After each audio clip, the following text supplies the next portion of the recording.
Okay, so today, very firstly, I would like to express my views over a story, and that story named Dovry itself.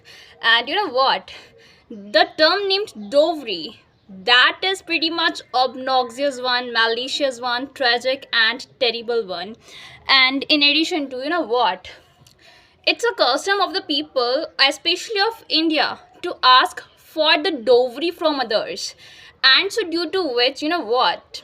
According to me, crores of families get exploited, even ruined, vitiated, devastated, and ravaged completely.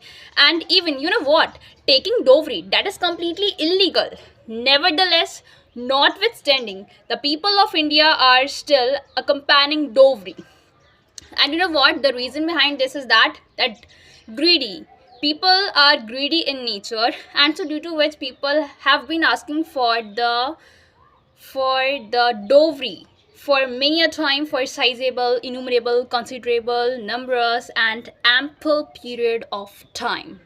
And furthermore, you know what? According to the Constitution of India, even according to the government's law, dowry that is completely illegal. One shouldn't try to take the dowry, and as well as one shouldn't try to give the dowry.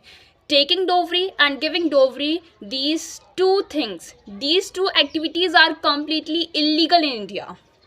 Furthermore, you know what? Nevertheless, people have been catching up on dowry, as people are quite much malicious in nature. Furthermore, people are quite much tragic and terrible, and due to the greedy nature, people have been continuing with dowry in spite of getting to know about the laws of India, in spite of already knowing about the Constitution of India as well. And even today I read about a story which was completely associated with the term dowry. And you know what, that story was completely heart touching one, eye catching one as well. And moreover, you know what, I explored myself wanting to weep like a brood as I read about dowry. And even I read that when the girl child takes place in the world, when the girl child just borns, so you know what, her parents, they feels like that they are themselves in a trauma. They are facing a dilemma due to having a baby girl child. And furthermore, they just try to brood over and use at the dowry.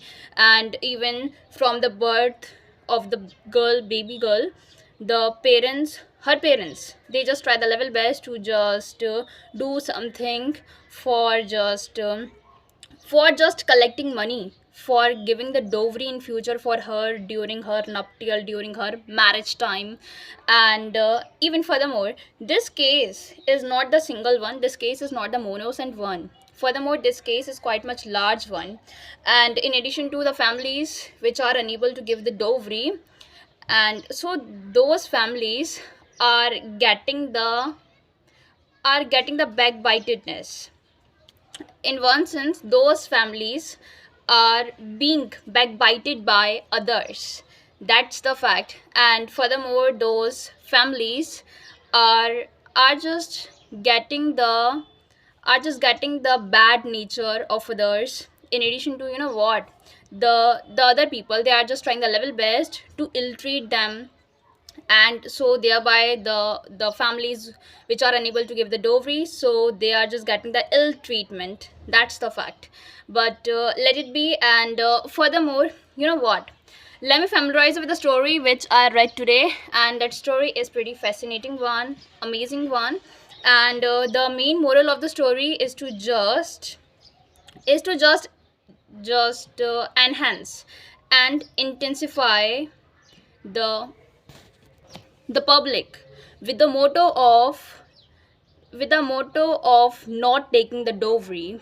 And in addition to, you know what, the thing is that the story is completely related to this evil practice of India which named dowry. Okay, so you know what, the story is completely surrounded by the dowry, and so the story named dowry itself. Okay, let's get straight into the story firstly. Okay, so you know what? The main character, in one sense, the protagonist of the story named Jeevan Lal.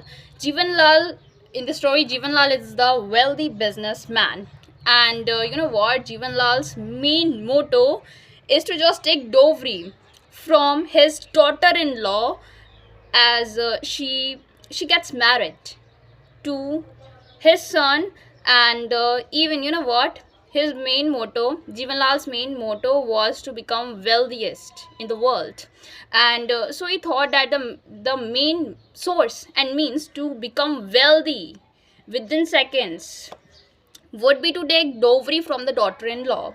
And you know what, the daughter-in-law wasn't wealthy enough to give him a handsome and hefty amounted dowry, and so many a time she used to deny him for giving the dowry.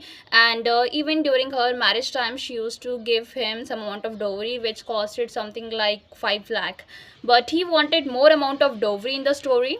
And so furthermore, he just tried the level best to ill treat her, he just tried the level best to spank her, to chastise her, to sharp blows on her face, even to taunt her, to poke fun at her, to look down upon her as well, by saying something unphilanthropist regarding her nature as well, regarding her wealth as well, and regarding her property of motherland as well. And so she used to weep bitterly and so inconsolably for many a time. And later on, the fact is that Jivan Lal, firstly, this scene takes place during one of the Indian festivals, and that named Raksha Bandhan. Firstly, Raksha Bandhan, that is for brothers and that is for sisters as well. The sisters, they just try the level best to tie Rakhi on the hands of their brothers. As you know what, this is the symbol of purity. This completely reveals and depicts that the sisters, they will be getting the good protection from their brothers. And when any boy would try to outrage their modesty, so their own brothers would try to take place at that same moment for protecting the sisters, for protecting the girls. And so, you know what, Raksha Bandhan, this is kind of like a good festival of Indian families, and this takes place every year.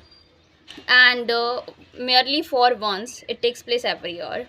And so, you know what, as it takes place at once every year, so due to that fact, the sisters, they just try the level best to just celebrate this one, to celebrate this festival, so as to uplift the mood of their family members, or especially of their brothers as well. And for this, you know what, sweets are completely compulsory and mandatory.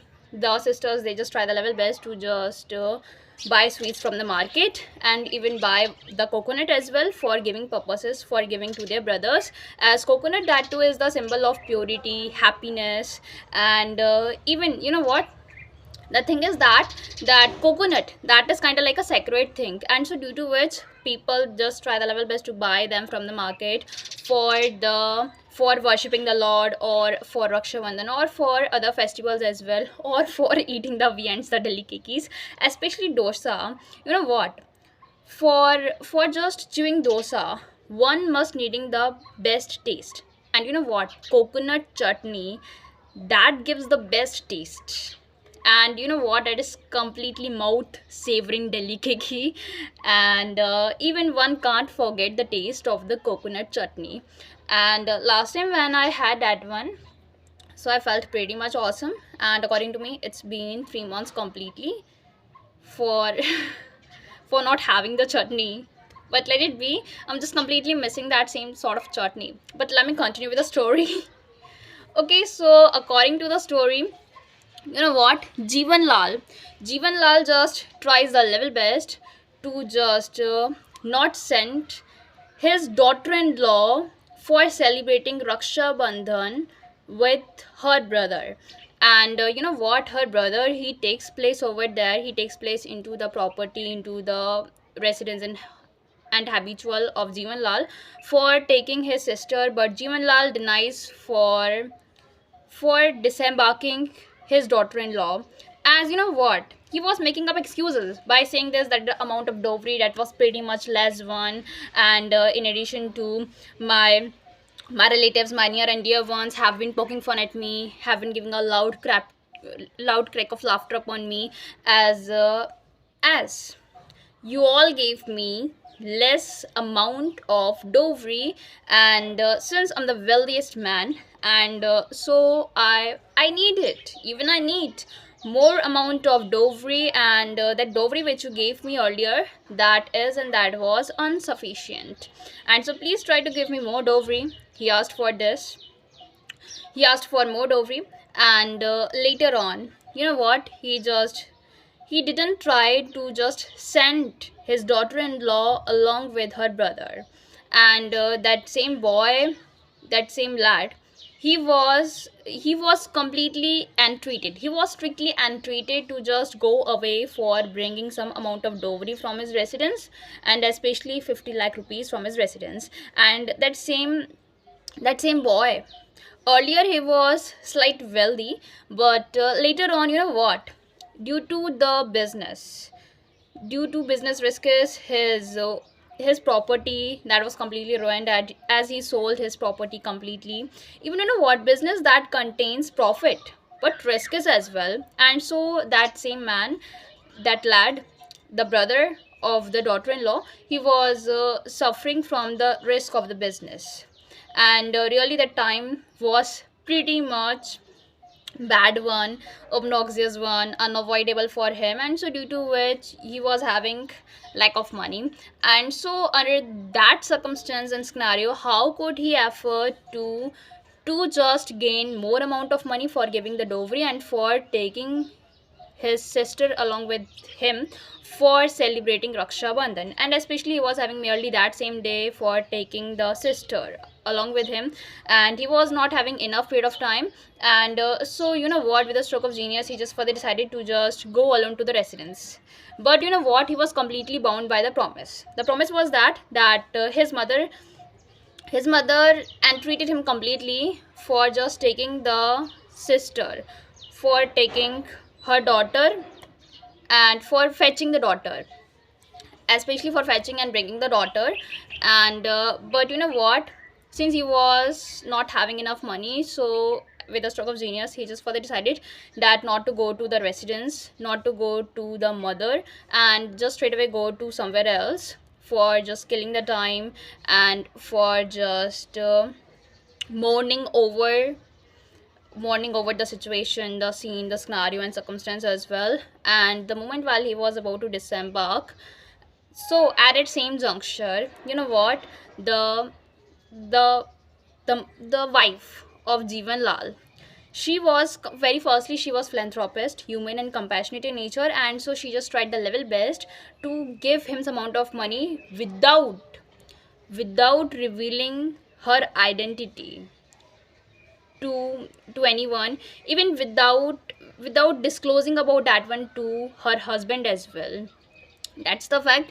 And she used to just give him some amount of money, but he denied it the earliest. Thereafter he took the money, and the moment while he was about to just give Jivanlal the money, so at that same juncture, you know what he heard that left him dumbstruck, paler and haggard than ever. You know what, he heard completely that that the that her no his daughter his daughter wasn't fetched by his son. As you know what, the same scenario took place. The family members of his daughter, they denied for sending her to Jeevan Lal due to dowry, and especially he gave handsome, sizable, and hefty amounted dowry. Nevertheless, notwithstanding, people, they, especially the family members of his daughter, they were denying. They were just saying this, that the dowry that was pretty much less in amount. And you know what, the dowry that was in lakhs, that was over 10 lakh. Nevertheless, they were saying this, that the dowry was less in amount, and especially they wanted some more amount of dowry from him. Especially that man, he was a wealthiest man, and so they thought that he should give more amount of dowry. And so due to that fact, they didn't try to send his daughter to him. That's the fact. And the moment when he got to know about that one, so he realized his blunder, and within no time, with a stroke of genius, he further decided that to send the daughter-in-law to her brother, especially that was mandatory. And even, you know what, his son, he was unable to celebrate Raksha Bandhan with his sister, as the fact was that the dowry. And even, you know what, the moral of the story is that Jeevan Lal, he caught unaware that what he was treating, that could be treated, that treatment could be meted out with his own daughter as well. He caught unaware fully about that one, and so due to which he was completely ill treating his daughter-in-law. But the moment when he realized his blunder, his mistake, his great mistake, and so at the same juncture, you know what, the thing is that he used to weep bitterly, he used to sob inconsolably, and thereafter he didn't ask for dowry. And furthermore, you know what, this system is quite much obnoxious one. Even when I was born, so my relatives, my some of the near and dear ones, they were weeping bitterly. Even especially my grandma, she was weeping bitterly due to my existence in the world. She thought that my father's income that would be completely spent on giving dowry, and so due to that fact, she just went straight away to the washroom, and she couldn't bear that fact that a couple of sisters existed in the world, especially I and my younger sister. We both are twins, and there is a difference of half an hour between both of us. And in addition to, my some of the neighbors, they poked fun at my parents, and it appeared to my mom that she committed a blunder, a great blunder. She committed a sin, she committed a great sin especially. And so my mom, she used to hide her face under the tires, and and especially inside the tires. And uh, and in addition to, you know what, the fact is that the neighbors of mine, still they just try their level best to poke fun at us as we are the three sisters, but they don't know what we can do. And especially, you know what, woman empowerment, that is quite much necessary and mandatory in all the countries. And especially one of the countries thought that when the girls, they when they become pregnant, even after giving birth to the baby, they can't do wrestling, even they can't do boxing. But you know what, some of the players, Indian players, they depicted and displayed to boys, even to other countries, that they can do well versed even after giving birth to the baby, even after the marriage as well. That's the fact.